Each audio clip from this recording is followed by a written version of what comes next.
Pada pagi ini saya telah merasmikan forum EU-ASEAN ke atas keselamatan makanan, dan ini adalah forum kedua yang telah dianjurkan di antara EU dan ASEAN di dalam perkara ini. Dan tujuan mengadakan perbincangan ini ialah untuk mengkongsi pandangan,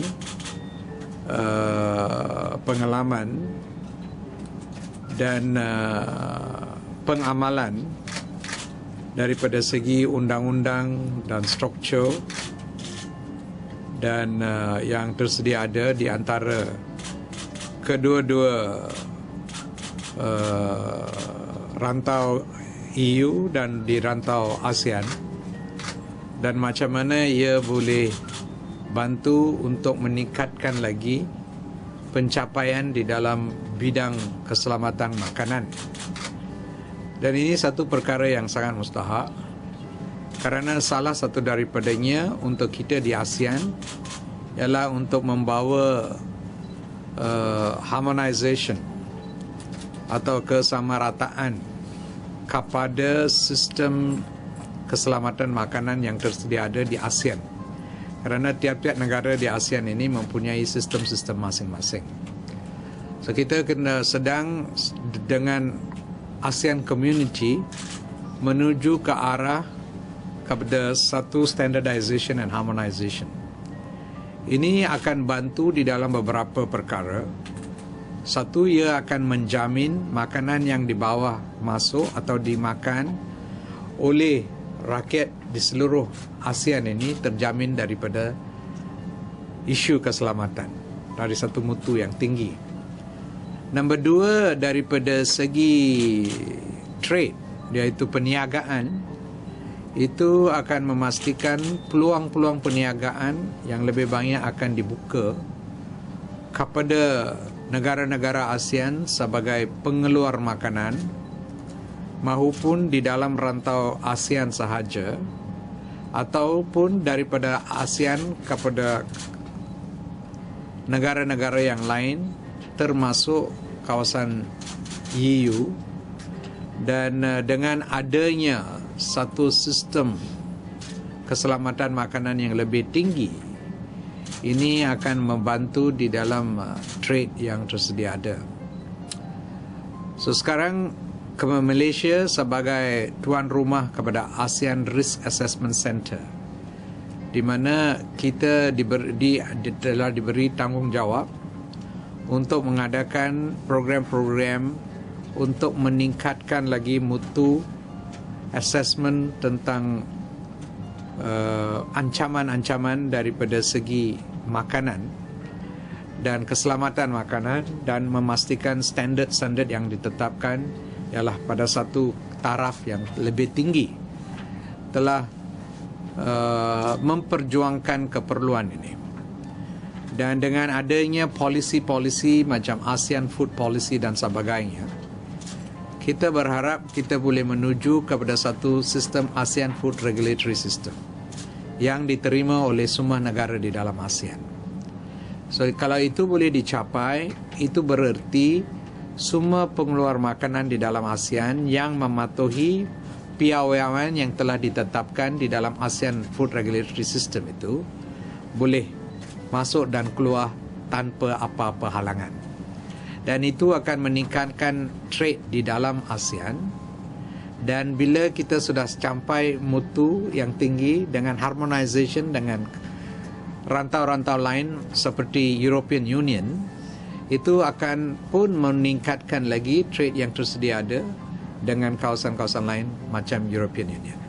So ini daripada segi keselamatan dia akan bantu, daripada segi trade pun dia akan bantu, dan daripada segi jaga kesihatan rakyat di sini pun dia bantu.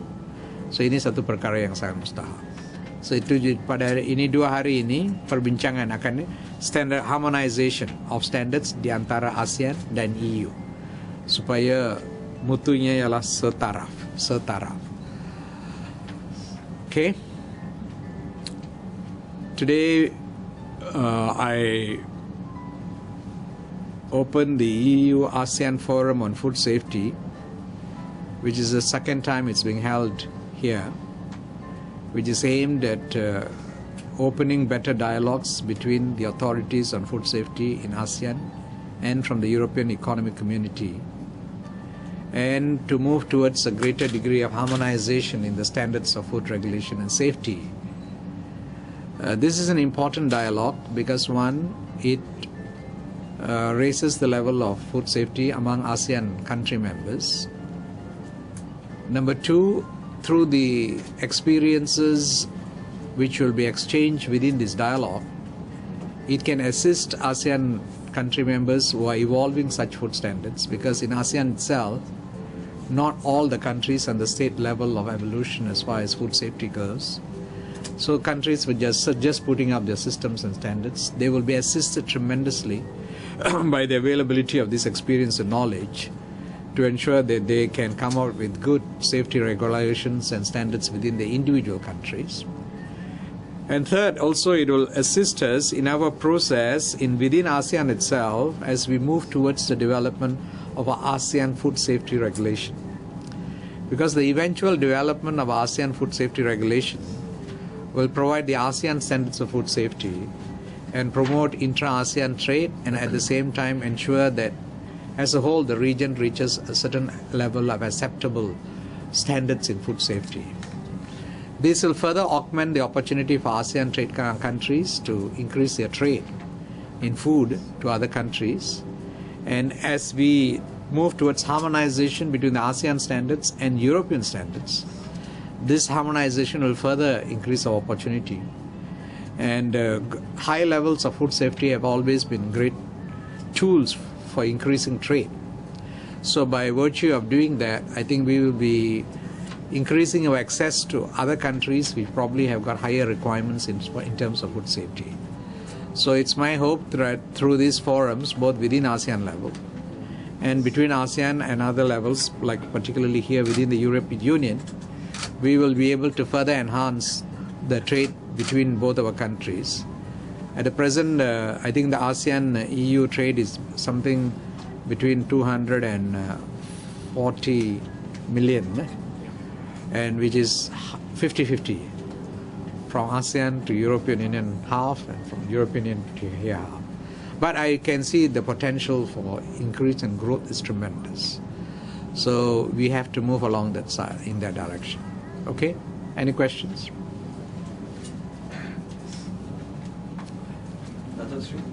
On the issue of using newspaper to wrap food, will it be implemented nationwide and enforced? Or I was just asking my director just now this question.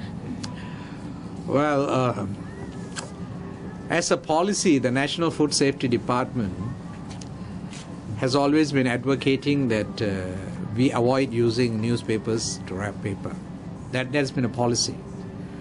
But it has not been enforced in the form of a ban, but it has been an encouragement.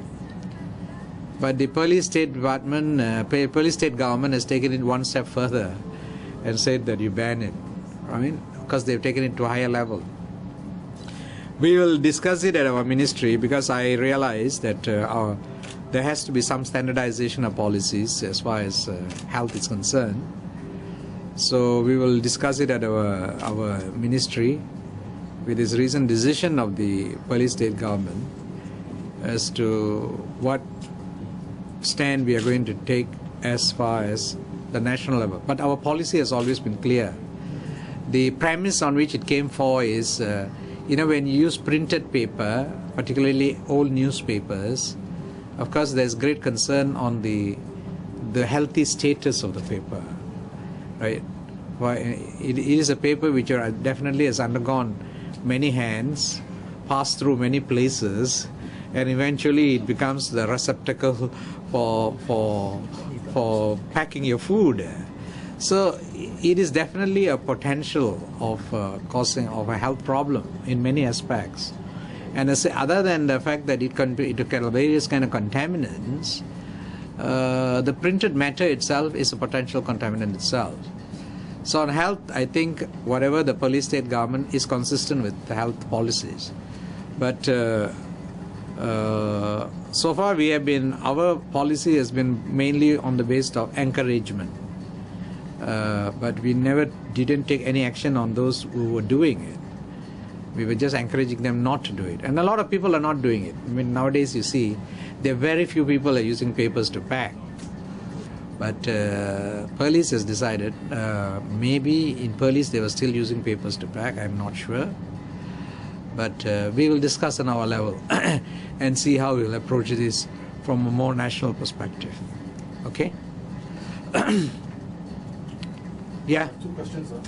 In terms of Malaysian SMEs, how important are Malaysian industries and products important to EU nations? And two, how can SMEs from Malaysia and EU nations leverage on one another's strengths? It's a very, very useful thing. And as you know, a lot of our Malaysian trade is from SMEs. And our Malaysian SMEs, which originally started mainly for domestic market and very local consumption, over the years we can see them transforming to meet up to international standards. And I think this is important because, for example, I was just now in our discussions given in the area of food two important examples which over the last few years. One was we are a significant exporter of fish to the European Union. The value of which, how much was it? 600 million in 2008. In 2008, we exported about 600 million worth of seafood to the European Union. But then there were, and during that period, I think it was a bit later. I've been 2009 or 2010 when the issue on 2008. the problem started. There was this issue on safety and our logistic chain. And then there was a period in which EU stopped importing our seafood, and then we had to relook at the whole supply chain to ensure that it was meeting the standards, and it required a EU certification. And to achieve that EU certification, they had to meet up to certain standards. So after a lot of discussions and transforming of the industry itself from the area of production to the level of export, then we managed to get EU certification back again. 11 months. It took about a year to do that, and then the trade started back again. So that is one example. Why I'm saying, and these are all SMEs. They're not huge corporations. They're SMEs. Then we had this issue that's not with EU but with China in bird's nest, and bird's nest is also a major export from Malaysia to China, and China is the largest importer of food bird's nest from our country. And we used to export what is called the raw bird's nest. That means it is not treated. And there were issues, and also a small portion of treated amount. Process we call it, isn't it? Edibles direct. So there were issues, and on that, so we had to, the Chinese government and the Malaysian Food Safety Council and our Agriculture Ministry, we were involved in very long discussions, and it took about 2 years.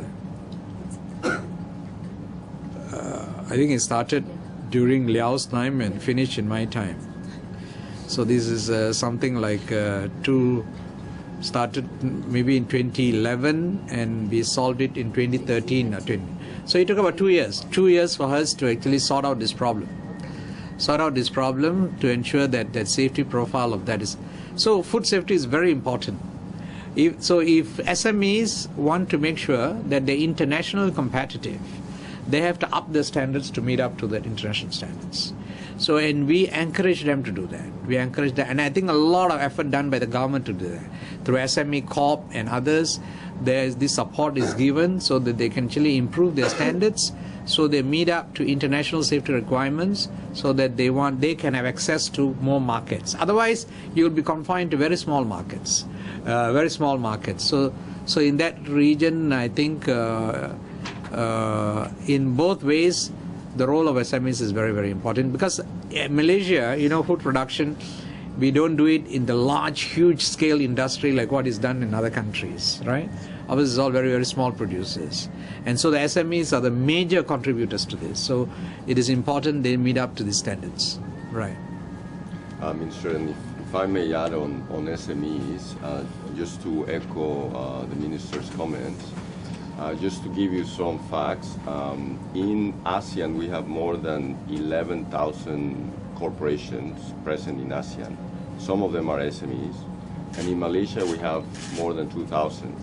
And what we have seen is that recently we have seen an increase in SMEs coming into the country, not only in terms of increasing trade, but also increasing investment. Yeah. And one of the relevant facts that I wanted to mention is that this forum, the EU-ASEAN Food Safety Forum, is co-financed and co-funded by a project that is co-funded by the European Union called SEFCIAM, Support for European Business in Southeast Asia. And this is part of this project where also we are trying to encourage and give more exposure to SMEs in Europe to come and invest and trade more with Malaysia. In this particular case, it is focused on food safety, so what we want to create is much more exposure to also European companies that want to come here in this sector. Good. Tamil.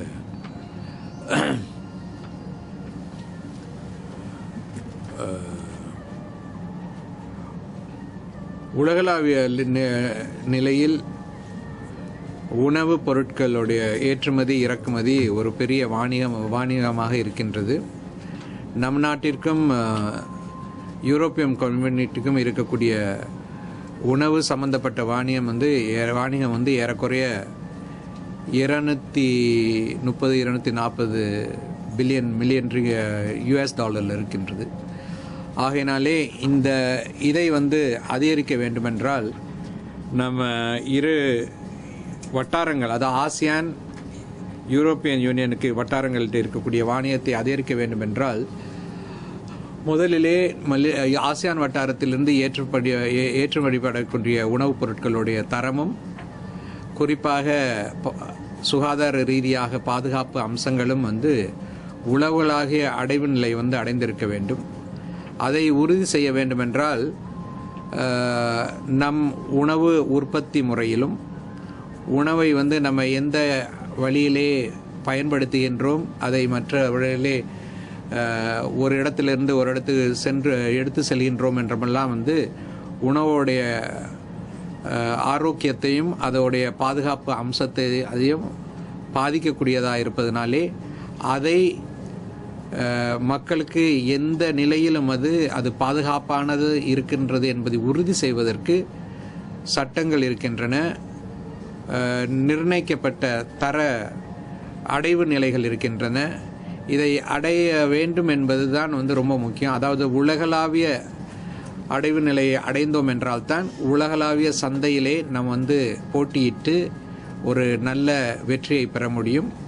அதை பெற வேண்டுமென்றால் மலேசியாவில் இருக்கக்கூடிய உணவு உற்பத்தியாளர்கள், எல்லா நிலையிலும் இருக்கக்கூடியவர்கள், அவர்களுடைய உற்பத்தி முறையிலும் அவர்கள் உணவை வந்து எந்த அடிப்படையிலே வந்து விநியோகம் செய்கின்றார்கள் என்பதிலும் இந்த பாதுகாப்பு அம்சங்களையும் சுகாதார அம்சங்களையும் மனதில் வைத்துக்கொண்டு உலகளாவியில் இருக்கக்கூடிய கோட்பாடுகளையும் தேவைகளையும் நிறைவேற்றக்கூடிய வகையிலே அவங்க தொழில் முறைகளை மாற்ற வேண்டும். இதை சரி செய்வதற்காக இப்போ யூரோப்பியன் யூனியனுக்கு ஆசியானுக்கு வந்து பலவிதமான கலந்துரையாடலும் பேச்சுவார்த்தைகளும் நடந்து கொண்டிருக்கின்றன. இதோடைய நோக்கம் வந்து நம்ம தரத்தை வந்து உலகளாவிய நிலைக்கு உயர்த்த வேண்டும் என்ற ஒரு நோக்கத்தோடு அதை அடைந்துச்சுன்னா நிச்சயமாக வாணிக ரீதியாக வாய்ப்புகள் அதிகரிக்கும், ஏற்றுமதி வந்து உயர்வும். அதே நேரத்திலே இங்கே இருக்கக்கூடிய உணவு உற்பத்தியாளர்கள் உலகில் இருக்கக்கூடிய மற்ற நாடுகளுக்கு அவர்களுடைய பொருட்களை ஏற்றுமதி செய்வதற்கான வாய்ப்புகள் கூடும். அவங்க கூடுதலான அளவிலே இந்த ஏற்றுமதி செய்யக்கூடிய வாய்ப்புகள் இருக்கும். ஓகே.